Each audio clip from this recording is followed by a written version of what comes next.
Sekitar 2.500 tahun lalu, sebuah gempa bumi mengubah aliran salah satu sungai terbesar dan paling terkenal di planet ini, Sungai Gangga.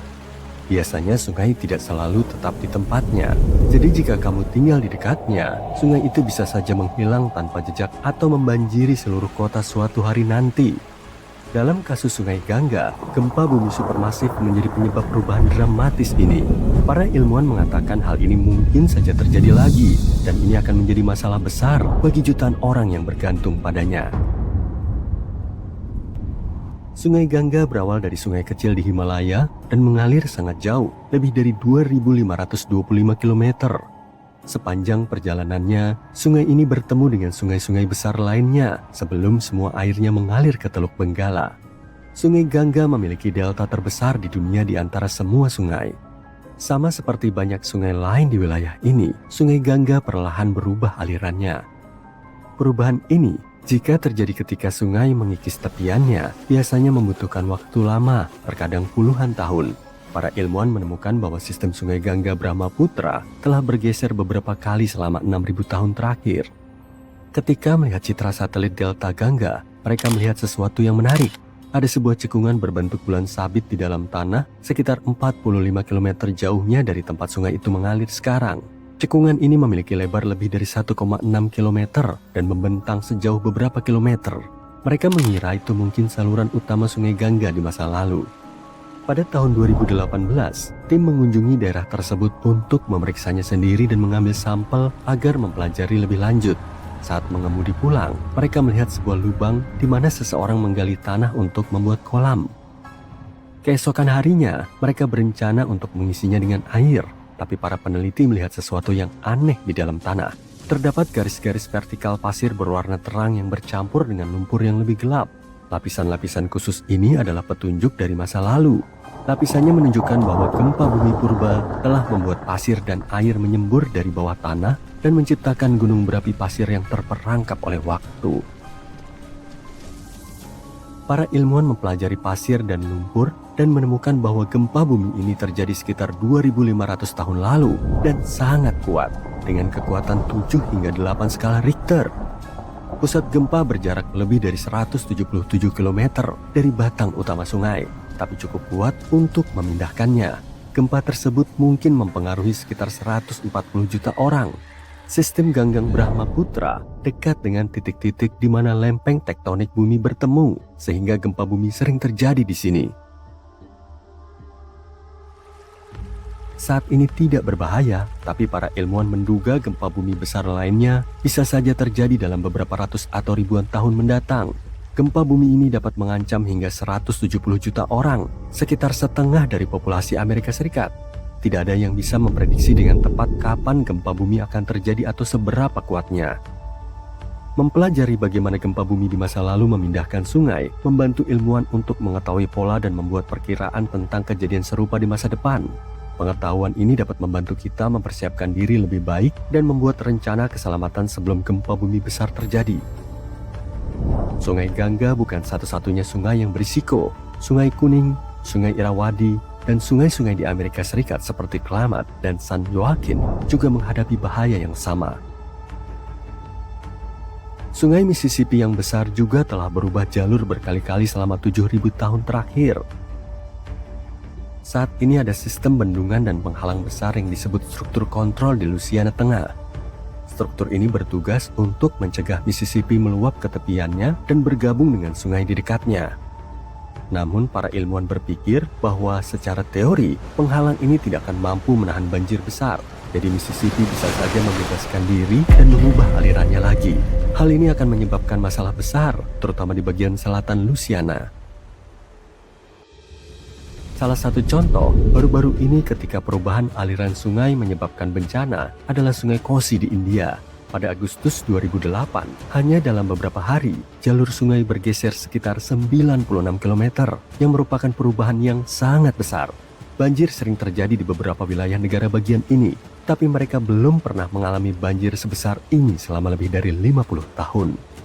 Banjir ini berdampak pada sekitar 1.000 desa dan 3 juta orang, dan sekitar 1 juta orang harus dievakuasi ke tempat yang lebih aman.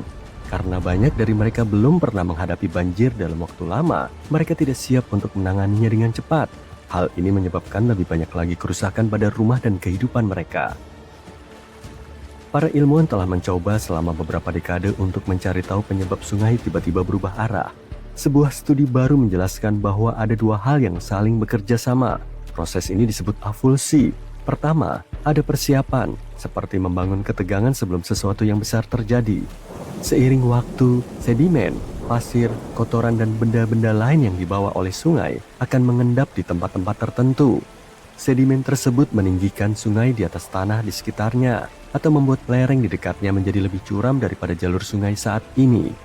Kemudian, ada pemicunya yang seperti pemantik yang membuat semuanya terjadi. Pemicu ini bisa berupa banjir besar, gempa bumi, atau bahkan tumpukan kayu yang menghalangi air.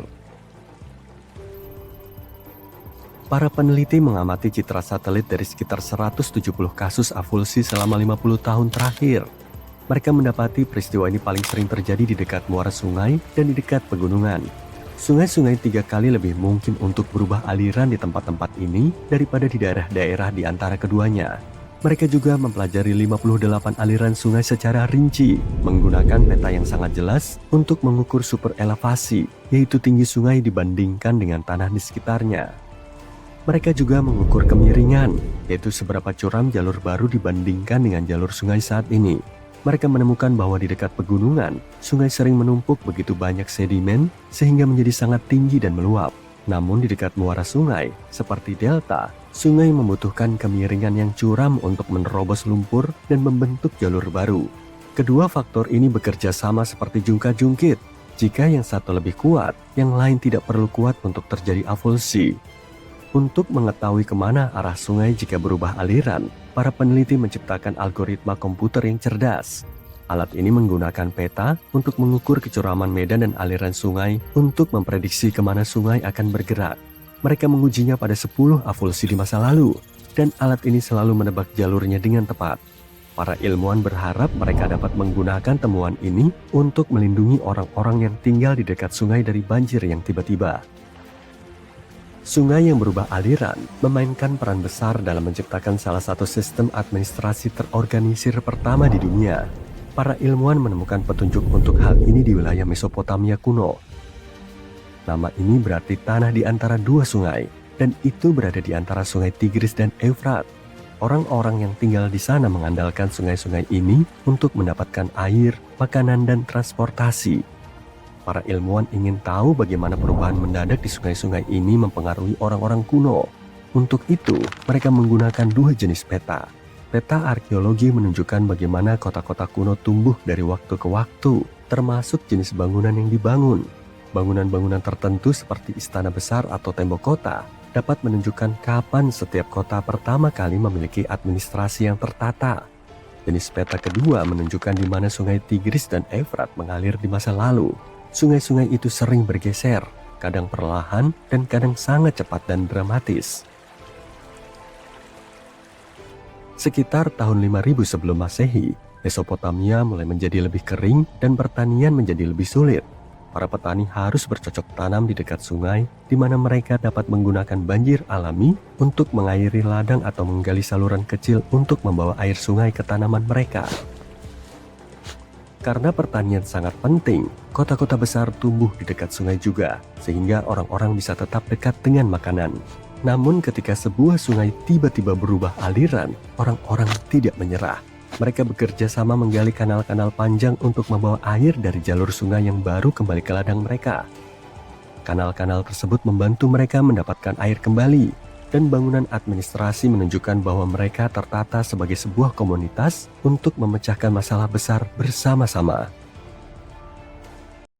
Mualnya para peneliti mengira kamera mereka mengalami gangguan. Itu satu-satunya hal yang mungkin bisa menjelaskan pemandangan aneh di depan mereka. Air mendidih menyembur ke atas, sementara metana dingin menggelembung keluar tepat di sebelahnya. Kombinasi seperti itu seharusnya tidak mungkin ada, tapi nyatanya ada.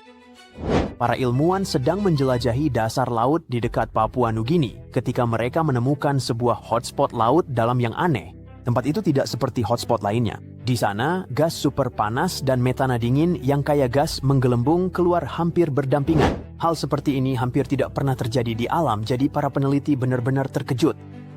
Mereka berkeliling dengan robot penyelam dalam ROV Kiel 6000 menjelajahi gunung berapi bawah laut di rantai pulau terpencil. Gunung-gunung berapi ini menyembunyikan berbagai fitur aneh, tapi tak ada yang menyangka akan menemukan ventilasi hidrotermal lengkap tersembunyi di sana. Selain itu, ekspedisi penelitian lain sebelumnya sudah pernah melewati area ini dan sama sekali tidak menemukannya. Kali ini kamera robot menerangi dasar laut dan memperlihatkan pemandangan aneh, ventilasi mendidih dan gas dingin yang merembes keluar dari dasar laut. Mereka praktis saling bersentuhan. Seperti yang kamu pahami, biasanya kedua hal ini muncul di tempat yang benar-benar berbeda. Ventilasi hidrotermal panas terbentuk ketika air bawah tanah dipanaskan oleh magma dan menyembur ke atas, membawa mineral bersamanya. Sementara itu, rembesan metana berasal dari lapisan sedimen dingin dan lembek yang dipenuhi materi organik tua. Materi ini perlahan-lahan terurai dan keluar sebagai gas. Namun di lokasi ini, kondisi geologinya menciptakan perpaduan yang sempurna. Di bawah gunung berapi terdapat lapisan tebal sedimen kaya organik. Magma yang merayap naik dari bawah memanaskan sedimen-sedimen ini. Namun pada saat yang sama, magma juga memanaskan air kaya mineral yang berada lebih dalam. Jadi ini mendapatkan dua cairan yang sangat berbeda, air ventilasi yang sangat panas dan gas metana yang lebih dingin. Namun, keduanya tetap bergerak naik melalui retakan yang sama di dasar laut. Ketika mereka mencapai permukaan, keduanya keluar hanya beberapa inci terpisah, sehingga Anda mendapatkan lingkungan aneh di mana air mineral mendidih dan gelembung metana dingin berkumpul seperti sahabat karib.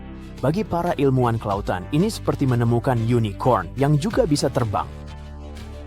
Ini aneh, langka, dan sangat menarik. Yang lebih menarik lagi adalah tepat di samping ventilasi panas dan dingin yang aneh itu, seluruh dunia mini makhluk telah menguasai bebatuan. Tempat itu dipenuhi dengan kelompok besar remis laut dalam, cacing tabung panjang, udang kecil, dan amfipoda yang merayap kemana-mana, bahkan teripang ungu cerah yang duduk di tempat terbuka. Hewan-hewan itu begitu padat berkumpul, sehingga sulit untuk melihat batu di bawahnya. Para ilmuwan cukup yakin bahwa beberapa makhluk ini benar-benar baru bagi dunia sains.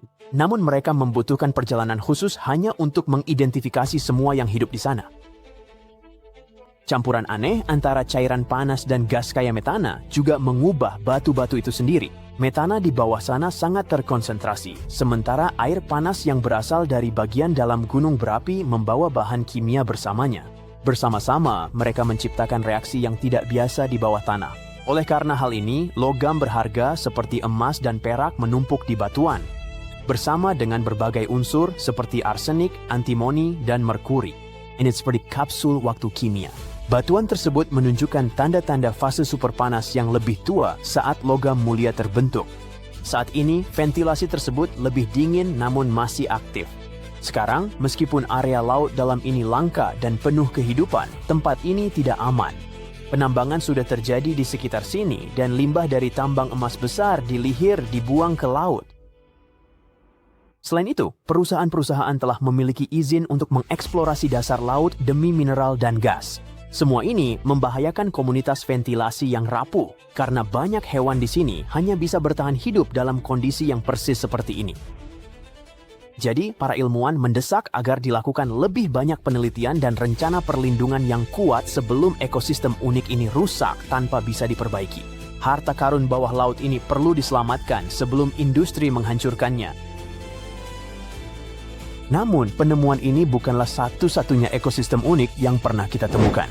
Pada Januari 2025, sebuah gunung es raksasa bernama E84 yang ukurannya kira-kira sebesar Chicago terlepas dari lapisan es George 6 di Antartika. Lapisan es ini sendiri sangat besar, membentang sekitar 280 mil dari ujung ke ujung dan tebalnya sekitar 820 kaki. Selama musim panas Antartika yang berlangsung dari November hingga akhir Februari, bagian atas lapisan es mencair dan membentuk kolam-kolam panjang dan ramping yang disebut Danau Pita. Mereka dinamai demikian karena memang benar-benar terlihat seperti pita es raksasa yang membentang di permukaan. Begitu A84 terlepas dan hanyut, gunung es itu membuka bagian dasar laut yang telah tersegel di bawah es, entah sudah berapa lama. Itu adalah tempat yang benar-benar belum pernah dilihat siapapun sebelumnya. Sebuah tim peneliti di atas kapal Falkor 2 kebetulan berada di Laut Bellingshausen pada saat itu. Begitu mereka mendapat kabar tentang gunung es yang terlepas, mereka langsung meninggalkan rencana awal mereka. Ini pada dasarnya adalah versi laut dalam dari membalik batu besar di hutan hanya untuk melihat apa yang hidup di bawahnya. Selama 8 hari, para ilmuwan menurunkan robot bawah air mereka, Sebastian, dan menjelajahi kedalaman lebih dari 4.200 kaki. Di dalam kegelapan yang membeku itu, mereka menemukan ekosistem tersembunyi yang dipenuhi kehidupan. Karang dan spons raksasa membentuk lingkungan bawah laut yang benar-benar dipenuhi makhluk-makhluk. Mereka tidak sekadar bertahan hidup, mereka benar-benar berkembang. Jadi, iya, para ilmuwan memang berharap menemukan sesuatu di bawah sana, tapi mereka sama sekali tidak menyangka akan melihat sebuah kota bawah laut penuh kehidupan purba. Ada anemon laut yang terlihat mirip dengan pohon kecil berbulu. Laba-laba laut yang berjalan-jalan seperti makhluk dari planet lain. Ikan es, gurita penghuni laut dalam, dan beragam jenis hewan lainnya. Seluruh ekspedisi ini disiarkan langsung kepada para peneliti di seluruh dunia. Ngomong-ngomong, rekamannya masih tersedia untuk umum jika Anda tertarik. Yang lebih keren lagi, para peneliti menduga beberapa makhluk yang mereka lihat mungkin benar-benar merupakan spesies baru. Benar sekali, spesies baru yang benar-benar asli di Antartika pada tahun 2025. Beberapa di antaranya mungkin hanya hidup di satu area ini saja dan itu masuk akal karena Antartika pada dasarnya adalah planet terisolasi miliknya sendiri. Antartika dikelilingi oleh arus sirkumpolar Antartika yang berfungsi seperti parit air raksasa yang telah membuat benua ini terputus dari seluruh dunia selama jutaan tahun. Namun, bahkan jika spesies baru itu ternyata adalah spesies yang sudah dikenal, para ilmuwan tetap menemukan beberapa hewan yang sangat langka, seperti siput kecil, cacing berbulu alias Polychaeta, krustasea kecil, dan bahkan ubur-ubur hantu misterius yang memang sudah tampak seperti makhluk dari luar angkasa. Nama ilmiah untuk ubur-ubur hantu ini adalah Stygiomedusa gigantea, tapi tidak ada yang benar-benar butuh nama sepanjang itu, jadi cukup sebut saja ubur-ubur hantu raksasa. Makhluk ini sangat besar. Bagian atasnya yang berbentuk seperti payung, disebut bell, bisa memiliki lebar lebih dari 1 meter. Ia juga memiliki 4 lengan panjang seperti pita yang bisa memanjang hingga 10 meter. Itu sepanjang sebuah bus sekolah. Sebenarnya, yang pertama kali ditemukan pada tahun 1899, tapi para ilmuwan bahkan tidak menyadari bahwa itu adalah jenis ubur-ubur yang benar-benar baru sampai 60 tahun kemudian. Tubuhnya sebagian besar tembus pandang dengan semburat ungu yang menyeramkan. Dan alih-alih tentakel biasa, ia menggunakan lengan-lengan besar yang mengalir itu untuk menangkap mangsa dan memberi makan dirinya sendiri. Meskipun ubur-ubur tidak memiliki otak, cara ubur-ubur hantu raksasa ini bergerak membuat para ilmuwan terkejut. Ia tampak mengarahkan lengan-lengan panjangnya dengan kontrol yang mengejutkan, terutama saat melayang di ruang-ruang sempit dekat dasar laut. Gerakannya terlihat hati-hati dan hampir seperti disengaja yang terasa agak mengganggu. Mungkin ada makhluk lain yang agak cerdas yang bersembunyi di lautan gelap besar. Para peneliti juga menemukan cacing berbulu. Secara resmi, mereka disebut Polychaeta, tetapi cacing berbulu terdengar jauh lebih menyenangkan. Cacing-cacing ini umum ditemukan di lautan dingin dan dalam, serta memiliki banyak bentuk dan ukuran. Tubuh mereka terdiri dari segmen-segmen yang dilapisi bulu-bulu kecil yang membantu mereka merayap, merasakan lingkungan sekitar, dan mempertahankan diri. Salah satu yang menonjol adalah cacing sisik Antartika yang memiliki bulu-bulu emas mengilap sehingga tampak sangat mewah untuk makhluk yang hidup di kegelapan beku. Jadi seperti yang kamu lihat, masih banyak tempat dan hal di bumi yang tampak tidak nyata atau bahkan seolah-olah tidak seharusnya ada. Dan bahkan dengan tingkat teknologi kita saat ini, kecil kemungkinan kita akan bisa mengungkap semua keajaiban yang ditawarkan dunia dalam waktu dekat. Sementara Anda menonton video ini, potongan-potongan benua perlahan-lahan terlepas dari bawah dan ditarik ke dalam mantel samudra, sebuah lapisan panas yang sebagian besar padat dan bergerak lambat di bawah dasar laut. Begitu fragmen-fragmen ini mencapai mantel, mereka dapat memicu letusan gunung berapi di bagian-bagian lautan yang sebelumnya tidak memiliki gunung berapi. Selain itu, ketika benua-benua terpecah, hal itu tidak hanya terjadi di permukaan, tetapi juga jauh di dalam bumi. Tapi kita akan membahas itu nanti. Proses ini bisa berlangsung selama puluhan juta tahun. Studi baru ini menunjukkan bahwa bagian dalam bumi ternyata jauh lebih dinamis daripada yang kita kira. Penelitian ini juga menjelaskan mengapa banyak pulau vulkanik, termasuk Pulau Christmas di timur laut Samudra Hindia, mengandung kadar unsur kimia tertentu yang sangat tinggi. Masalahnya, unsur-unsur ini biasanya hanya ditemukan di kerak benua. Nah, para ilmuwan memang menduga bahwa unsur-unsur ini muncul karena adanya kekuatan dahsyat di dalam bumi yang mengambil potongan batuan tua yang telah didaur ulang dan mencampurkannya ke dalam mantel. Proses ini bekerja sedikit seperti saat Anda mencampur bahan-bahan untuk adonan kue. Namun sebelumnya, para peneliti percaya bahwa unsur-unsur tersebut berasal dari dua sumber utama, sedimen yang tenggelam ke dalam mantel saat lempeng samudra terdorong ke bawah atau dari plume mantel. Plume mantel adalah kolom batuan panas yang naik dari dalam bumi. Namun, penjelasan-penjelasan ini tidak cocok dengan semua pengamatan. Di beberapa daerah vulkanik, hampir tidak ada tanda bahwa kerak telah didaur ulang. Di tempat lain, mantel tampak mendingin dan terlalu dekat ke permukaan untuk dipengaruhi oleh batuan panas yang naik. Para ilmuwan dulu bertanya-tanya bagaimana hal ini bisa terjadi. Sekarang, kita tahu bahwa sebagian material di wilayah-wilayah tersebut berasal dari potongan benua yang tenggelam jauh ke dalam mantel, dan potongan-potongan ini memengaruhi gunung berapi yang terbentuk di atasnya. Studi baru ini juga mengusulkan sebuah gagasan yang menarik. Benua ia tidak hanya terpecah di permukaan saja, mereka juga terkelupas dari bawah, dan hal ini bisa terjadi pada jarak yang jauh lebih besar daripada yang diperkirakan para ilmuwan sebelumnya. Para peneliti menggunakan simulasi untuk mengetahui bagaimana perilaku benua dan mantel saat diregangkan oleh gaya tektonik. Pekerjaan mereka didasarkan pada penelitian sebelumnya yang menunjukkan bahwa ketika benua terbelah, gaya-gaya kuat dan dalam di dalam planet kita menciptakan gelombang mantel. Gelombang ini bergerak di sepanjang dasar benua pada kedalaman sekitar 90 hingga 125 mil. Gelombang ini bergerak sangat lambat, sekitar sepersejuta kecepatan seekor siput, dan secara bertahap mengikis material dari akar benua. Fragmen-fragmen yang terkelupas ini kemudian terbawa ke samping, kadang-kadang lebih dari 620 mil ke dalam mantel samudra. Setelah sampai di sana, fragmen-fragmen ini dapat memicu letusan gunung berapi di lautan selama puluhan juta tahun. Penelitian ini juga menunjukkan bahwa mantel bumi terus merasakan dampak dari pemisahan benua jauh setelah benua-benua itu sendiri terpisah. Bahkan setelah cekungan samudra baru terbentuk, mantel bumi tetap bergerak, berorganisasi ulang, dan mengangkut material yang kaya jauh dari tempat asalnya. Untuk mencapai kesimpulan ini, para peneliti mempelajari data geokimia dari berbagai bagian bumi, termasuk Provinsi Gunung Laut Samudra Hindia. Itu adalah rangkaian formasi vulkanik yang muncul setelah superbenua Gondwana terpecah lebih dari 100 juta tahun yang lalu. Model komputer dan uji kimia mereka menunjukkan bahwa tepat setelah superbenua Gondwana terpecah, banyak magma dengan kandungan kimia yang tidak biasa terdorong ke permukaan. Selama jutaan tahun, jejak kimia ini perlahan memudar seiring semakin sedikit material yang muncul dari bawah benua. Penemuan yang paling tak terduga adalah bahwa hal ini terjadi tanpa bantuan dari kolom batuan panas yang dalam, yang dulu dianggap para ilmuwan sebagai sesuatu yang diperlukan. Sekarang, untuk mendapatkan gambaran yang lebih jelas lagi, mari kita intip ke dalam bagian dalam planet kita. Bumi berusia sekitar 4,6 miliar tahun. Bumi terbentuk dari awan debu dan gas raksasa yang perlahan mendingin, menyusut, dan mengeras menjadi planet yang kita kenal sekarang. Saat mendingin, logam berat seperti besi dan nikel tenggelam ke pusat, sementara material berbatu yang lebih ringan mengapung ke atas.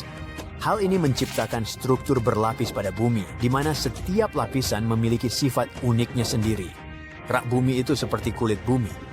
Ini adalah lapisan terluar planet kita, terbuat dari batuan padat. Kerak bumi ini terpecah menjadi bagian-bagian besar yang disebut lempeng tektonik yang perlahan-lahan bergerak seiring waktu. Ada dua jenis kerak samudra dan kerak benua. Kerak samudra memiliki ketebalan sekitar 4 hingga 6 mil. Kerak ini tertutup lapisan tipis sedimen seperti pasir, tanah liat, dan cangkang.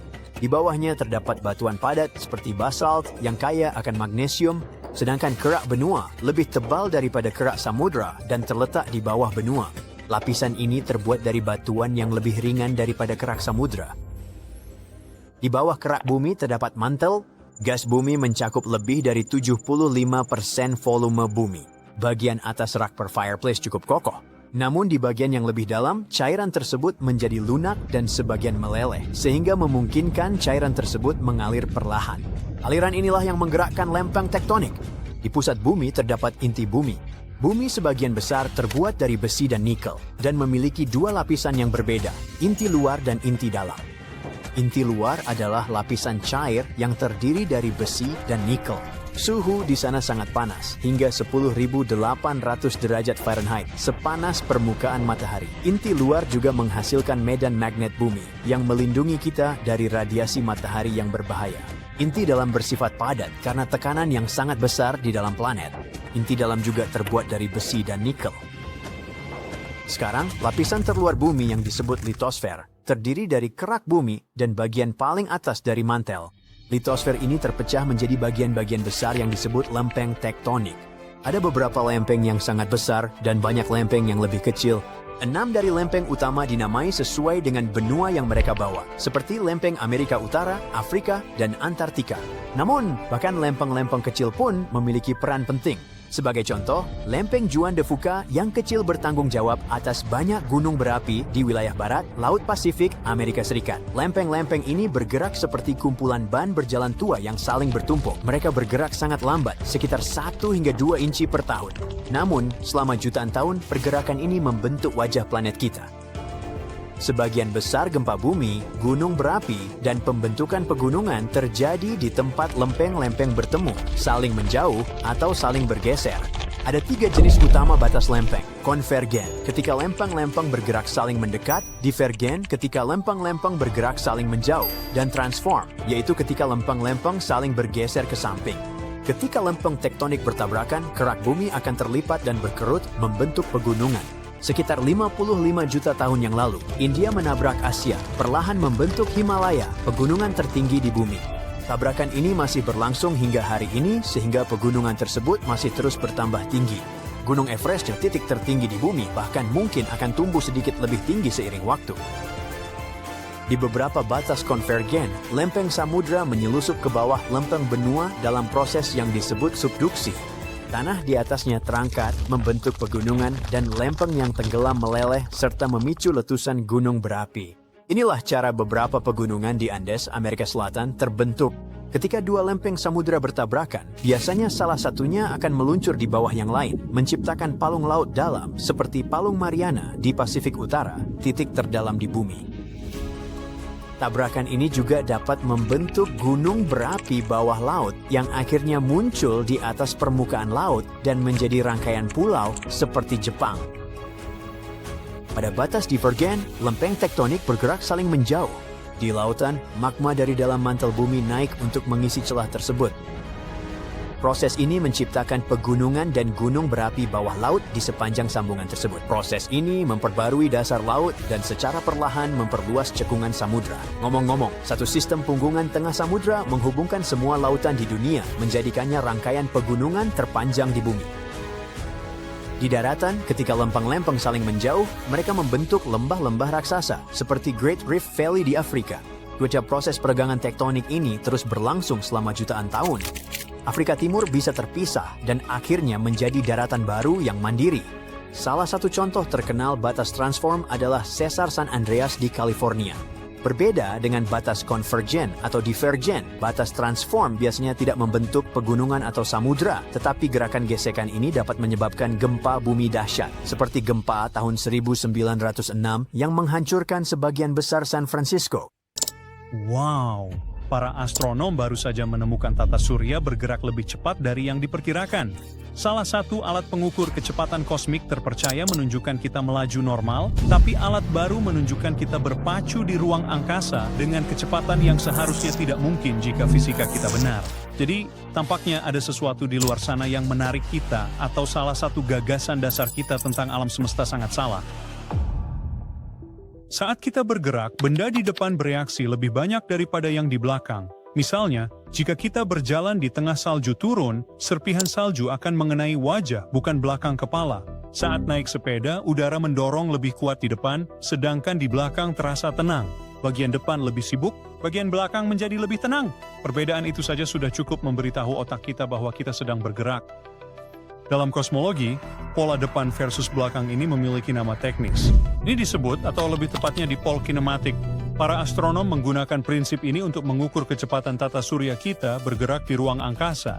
Untuk melakukan ini dalam skala kosmik, para astronom mengamati langit seperti kita melihat dunia saat mulai bergerak, hanya saja alih-alih serpihan salju atau udara, mereka menggunakan galaksi-galaksi yang jauh.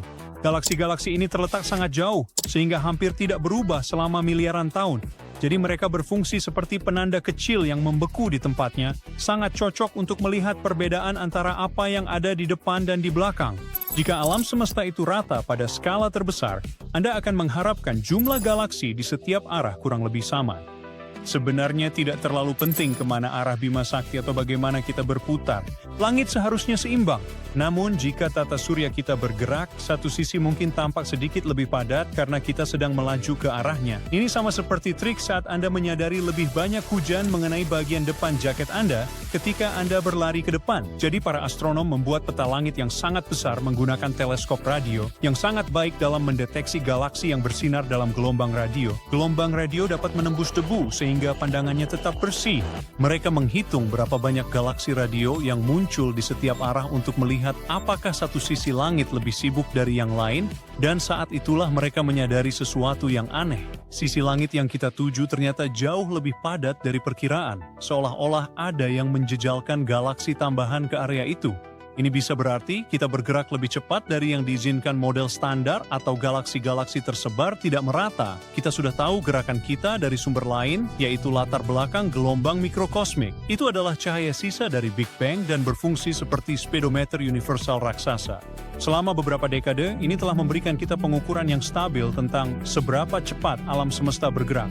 Namun hasil baru ini sama sekali tidak cocok dengan nilai tersebut. Kepadatan ekstra di langit itu seharusnya tidak ada pada tingkat seperti itu. Model terbaik kita tentang alam semesta mengatakan bahwa jika kita memperbesar cukup jauh, kosmos seharusnya tampak halus dan merata. Hasil ini membuat para ilmuwan kebingungan. Pola pada peta galaksi radio jauh lebih kuat dan timpang dari yang diperkirakan. Pola itu hampir sepenuhnya sejajar dengan arah gerak kita saat ini. Seolah-olah ada sesuatu di luar sana yang menarik lebih kuat daripada apapun yang telah kita masukkan ke dalam model kita. Para ilmuwan tidak hanya melihat satu peta lalu selesai begitu saja. Mereka memeriksa hasilnya menggunakan beberapa survei langit yang dilakukan dengan berbagai jenis teleskop radio. Salah satunya adalah LOFA, jaringan raksasa antena yang tersebar di seluruh Eropa yang mendengarkan sinyal radio terendah dan terlemah, dikombinasikan dengan dua survei radio besar lainnya. Ini seperti mengambil 3 foto dari pemandangan yang sama menggunakan 3 kamera yang benar-benar berbeda. Jika salah satunya menambahkan warna aneh atau distorsi, 2 lainnya akan mengetahuinya. Namun di sini ketiganya menunjukkan hasil aneh yang sama. Dipol yang mereka ukur sekitar 3,7 kali lebih kuat daripada yang diprediksi oleh model standar alam semesta. Itu bukan masalah kalibrasi kecil. Itu seperti kalkulatormu pasti rusak, perbedaannya sebesar itu. Untuk memahami betapa mustahilnya hal ini, bayangkan memeriksa 2 speedometer secara bersamaan. Salah satunya adalah yang selalu kita percayai. Dalam situasi ini itu adalah latar belakang gelombang mikrokosmik. Itu mengatakan kita bergerak dengan kecepatan normal. Tapi speedometer kedua tiba-tiba mengklaim kita melaju lebih dari 3 kali lebih cepat, seperti 200 mil per jam di dalam tempat parkir. Kita pasti tahu ada sesuatu yang tidak beres. 2 pembacaan itu tidak mungkin benar semua. Inilah masalahnya. CMB memberikan kecepatan yang solid dan sudah ada selama puluhan tahun. Tapi hasil galaksi radio baru menunjukkan sesuatu yang berbeda. 2 pengukuran yang seharusnya sama justru menceritakan kisah yang sangat berbeda. Jadi apa yang bisa menjadi alasan perhitungan yang kacau ini? Salah satu idenya adalah alam semesta tidak sehalus atau seteratur seperti yang diasumsikan model kita. Kita berharap jika kita memperbesar cukup jauh, semuanya akan mulai terlihat kurang lebih sama. Namun hasil ini mengisyaratkan alam semesta skala besar mungkin lebih tidak merata dari itu. Mungkin ada beberapa wilayah besar yang sedikit lebih kaya galaksi, sementara yang lain lebih kosong. Dan perbedaan itu terakumulasi di seluruh langit, menciptakan dipol lebih kuat dari yang diprediksi model standar. Jika demikian, kelebihan galaksi radio itu bukan kesalahan. Mereka tanda bahwa kosmos tidak mengikuti pola sederhana seperti diasumsikan model kita. Sekarang, ide lain adalah bahwa sesuatu yang sangat besar dan dekat mungkin menarik seluruh wilayah ruang kita. Tidak, sayangnya bukan monster luar angkasa raksasa yang mengacaukan sistem kita dari dimensi lain. Alam semesta sudah memiliki dinding galaksi raksasa, rantai panjang superkluster, gumpalan besar materi gelap, dan kekosongan masif yang membentang hingga ratusan juta tahun cahaya. Hal-hal ini begitu besar sehingga dapat mengubah cara seluruh wilayah ruang bergerak. Ini bukan tarikan mendadak, melainkan seperti tarikan perlahan dan konstan pada segala sesuatu di sekitarnya selama waktu yang sangat lama.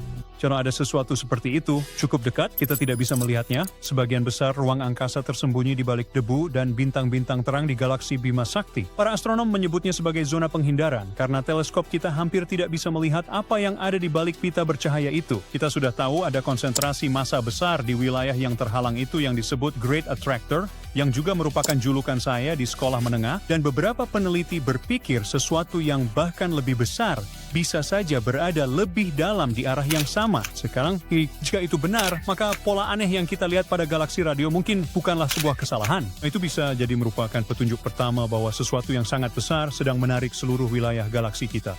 Dan kita memang belum memetakan bagian ruang angkasa itu. Akhirnya, ide ketiga adalah bahwa ada sesuatu yang salah dengan model yang kita gunakan untuk menggambarkan cara kerja alam semesta. Model hanyalah seperangkat aturan besar, seperti sebuah resep. Model kita saat ini menjelaskan materi gelap, energi gelap, bagaimana galaksi menyebar, bagaimana kosmos berubah seiring waktu, dan mengharapkan alam semesta berperilaku mulus dan dapat diprediksi dalam skala besar. Hasil galaksi radio itu tidak sesuai dengan gambaran itu. Ia seperti angka yang menolak cocok dengan bagian lain persamaan, sehingga ilmuwan harus menanggapinya serius. Ini bisa berarti materi dan energi tersebar di ruang angkasa dengan cara yang tidak kita masukkan ke model. Itu tidak akan merusak fisika. Itu hanya berarti aturannya perlu diperbarui. Jadi apa yang akan terjadi selanjutnya? Sejumlah survei baru yang kuat akan segera digunakan. Dan meskipun tidak dibangun khusus untuk memecahkan masalah dipol, survei ini akan sangat berguna untuk memeriksanya. Square Kilometer Array dan Rubin Observatory akan memetakan galaksi dengan detail jauh lebih tinggi dibandingkan survei lama yang kita gunakan sekarang. Dengan data yang lebih bersih dan dalam, instrumen ini mungkin dapat membantu kita menentukan apakah dipol kuat itu benar-benar ada atau justru menghilang saat kita mengamatinya dengan alat yang lebih baik. Tidak ada dari misi ini yang dibuat khusus untuk pertanyaan ini, tetapi putaran pengamatan berikutnya akan mengujinya secara alami. Jika gerakan aneh ini ternyata nyata, maka ada sesuatu yang besar yang membentuk seluruh wilayah ruang angkasa kita. Jika tidak, maka kita baru saja mempelajari sesuatu yang penting tentang betapa mudahnya kita tertipu oleh pola-pola di langit. Bagaimanapun juga, kita selangkah lebih dekat untuk memahami alam semesta dan teka-tekinya. Jadi, para pengamat bintang sedang memburu hujan meteor Perseid, tapi malah mendapatkan sesuatu yang lebih tidak biasa dan langka, pusaran kosmik raksasa di langit. Pada Agustus 2025, laporan berdatangan dari Maryland, New York, New Jersey, Illinois, Ohio, Nebraska, total setidaknya dari 10 negara bagian, dan Ontario, Kanada. Spiral misterius itu melayang di atas jalan tol, rumah, dan hutan selama hampir 10 menit sebelum menghilang seperti trik sulap Penn and Teller. Pusaran itu mekar, terbuka, lalu perlahan memudar. Internet pun heboh membahas spiral misterius itu. Para saksi mata merekam video dengan tangan gemetar bertanya-tanya apa yang baru saja mereka lihat. Dan tentu saja, teori-teori bermunculan lebih cepat dari bunga liar di musim semi. Beberapa orang mengira itu pasti meteor Perseid. Semua itu terjadi tepat di puncak musim bintang jatuh tersebut. Tapi meteor biasanya melesat terang dan cepat, sedangkan yang satu ini lambat, memukau, dan anehnya indah. Kemudian, teori roket mulai berkembang. Roket Vulcan milik United Launch Alliance dari Florida adalah tersangka utama, tetapi geometrinya tidak sesuai karena roket itu menuju ke timur, bukan ke Midwest. Waktu dan jalannya tidak selaras. Akhirnya, kuda hitam Eropa, Ariane 6, muncul ke permukaan. Peluncuran roket membawa satelit cuaca dari Guyana, Prancis baru aja dilakukan. Astronom menduga roket itu melepaskan gas buang beku di atmosfer atas saat pembersihan. Awan bahan bakar yang berputar itu bisa aja menangkap cahaya matahari dengan sudut yang pas, menciptakan spiral yang melayang di atmosfer atas. Orang-orang bisa melihatnya cukup lama sebelum akhirnya menghilang. Yang kita tahu, fisika di balik apa yang kita saksikan biasanya merupakan bagian dari fenomena senja. Saat tahap atas, roket mulai berputar di luar angkasa yang membuang sisa bahan bakar. Di atmosfer atas, bahan bakar itu langsung berubah menjadi kristal es yang memantulkan cahaya matahari dan membentuk spiral yang tampak seperti sesuatu yang keluar dari novel fantasi. Ini sepenuhnya alami dan gak ada hubungannya dengan peradaban luar angkasa, seperti yang dipikirin sebagian orang. Meski begitu, belum ada yang benar-benar dikonfirmasi. Tapi akhir-akhir ini memang ada lebih banyak struktur bercahaya serupa, kebanyakan berasal dari roket Falcon 9 milik SpaceX. Itulah kenapa fenomena ini bahkan punya julukan sendiri, SpaceX Spirals. Pada Maret 2025, pusaran bercahaya terbentuk di atas Eropa, seperti pusaran neon atau seolah-olah Bima Sakti dimasukkan ke dalam blender. Spiral biru itu memanjang dan berputar perlahan selama sekitar 8 hingga 12 menit di atas Inggris dan meluas ke Swedia, Polandia, Hungaria, dan Kroasia. Sponsor pertunjukan langit ini adalah roket Falcon 9 yang diluncurkan dari Cape Canaveral pada hari yang sama. Begitu roket mencapai luar angkasa, sisa bahan bakar dibuang dan membeku menjadi kristal es sehingga orang-orang bisa menikmati pemandangan yang luar biasa. Biasanya, spiral SpaceX berbentuk pusaran sempurna, tapi yang muncul di atas Eropa tahun 2024 punya dua pilar cahaya samar mirip tanduk. Itu satu-satunya spiral bertanduk yang pernah kita lihat sejauh ini. Spiral itu bahkan terlihat di foto aurora seperti Polandia, Lituania, dan Republik Ceko. Malam itu, roket Falcon 9 diluncurkan dari pangkalan udara Vandenberg di California, membawa satelit pengamat bumi. Lapisan lain dari cerita ini adalah adanya badai geomagnetik tingkat G3 yang kuat terjadi pada saat yang sama, berkat lontaran massa corona yang menghantam medan magnet bumi lebih awal di hari itu. Badai itu memperkuat cahaya utara, yang kemudian menjadi latar panggung bagi kemunculan spiral yang misterius itu. Contoh spiral SpaceX lainnya terjadi pada April 2023. Di atas Alaska, orang-orang yang keluar untuk menyaksikan cahaya utara tiba-tiba terdiam saat sebuah spiral biru bercahaya berputar muncul di langit. Spiral itu melayang melintasi langit seolah-olah seseorang telah membuka portal ke dimensi lain. Kamera berhasil merekamnya, media sosial pun heboh dan Stargate di langit tiba-tiba menjadi tren. Namun ternyata portal itu bukanlah undangan dari Bima Sakti, melainkan akibat dari roket SpaceX Falcon 9. Uap buangan yang membeku berputar di atmosfer atas dan memantulkan cahaya matahari dalam pola spiral sempurna, berpadu dengan aurora yang berkilauan. Penjelasan ilmiahnya sederhana, tapi pemandangannya benar-benar seperti di film fiksi ilmiah. Sekarang, spiral bukan satu-satunya pertunjukan atmosfer aneh yang disuguhkan alam untuk kita. Di Italia pada tahun 2023, sebuah cincin cahaya merah raksasa tiba-tiba menyala tinggi di atas badai. Para ilmuwan mengidentifikasinya sebagai ELF, sejenis fenomena cahaya sementara di atmosfer. Ketika sambaran petir melepaskan pulsa elektromagnetik yang sangat kuat, pulsa itu menghantam nitrogen di ionosfer dan menciptakan cakra merah bercahaya yang membentang ratusan mil. Fenomena ini hanya berlangsung beberapa milidetik, tapi berkat kamera time-lapse, gambarnya terekam di ingatan seperti siluet piring terbang makhluk luar angkasa. Biasanya hanya satelit yang mengorbit bumi yang bisa melihat ELF. Tapi dalam kasus ini, sambaran petirnya setidaknya 10 kali lebih kuat dari biasanya, sehingga bisa terlihat oleh manusia di bumi. Hal keren lainnya adalah fenomena itu tampak seperti menggantung di langit, tepat di atas kota Posino. Tapi kenyataannya, lingkaran cahaya raksasa itu muncul di atas Italia Tengah dan sebagai Laut Adriatik. Itu hanyalah efek perspektif yang membuatnya terlihat seolah-olah berada di tempat yang sama sekali berbeda. Beberapa pertunjukan langit hanya bisa dilihat dengan jelas langsung dari luar angkasa. Di atas Stasiun Luar Angkasa Internasional yang mengorbit 250 mil di atas bumi, para astronot pernah melaporkan melihat dua gumpalan biru misterius yang bersinar di bawah mereka. Dari orbit, mereka tampak seperti makhluk laut dalam yang tersesat di langit. Dua bola bercahaya yang berdenyut di tengah gelapnya luar angkasa. Ternyata, salah satu gumpalan itu adalah sambaran petir raksasa di suatu tempat di Teluk Thailand. Biasanya kamu tidak bisa melihat hal seperti itu dari ISS karena awan menutupinya. Tapi sambaran petir yang satu ini terjadi di samping celah melingkar besar di puncak awan. Dan kilatan petir itu menerangi dinding-dinding di sekitar struktur mirip kaldera berawan tersebut. Gumpalan biru bercahaya kedua ternyata adalah bulan yang mempermainkan cahaya. Saat bulan sejajar Stasiun Luar Angkasa Internasional, pantulan cahaya matahari melewati atmosfer bumi menuju kamera astronot. Dan ketika mengenai atmosfer, terjadi distorsi. Partikel udara seperti debu dan air menyebarkan cahaya dengan cara berbeda-beda. Namun tidak semua warna cahaya bereaksi serupa. Tiap warna beda panjang gelombangnya. Cahaya biru adalah yang terpendek di antaranya, jadi paling mudah tersebar. Jadi ketika cahaya bulan melewati atmosfer kita, bagian biru dari cahaya itu yang paling banyak menyebar. Maka bulan tampak biru samar dengan lingkaran cahaya, bukan putih biasa. Hal ini juga yang membuat langit biru di siang hari. Cahaya matahari mengenai atmosfer kita dan gelombang biru lebih banyak tersebar dibanding merah atau kuning. Mata kita menangkap sebaran biru itu dan jadilah langit biru. Jadi intinya, para astronot ISS tidak melihat fenomena baru. Mereka melihat ilmu yang sama yang membuat langit musim panas tampak cerah. Hanya saja kali ini bulan yang mendapat sentuhan biru. Lalu penduduk Newburyport, Massachusetts melihat pelangi api muncul entah dari mana pada tanggal 2 Juni 2024.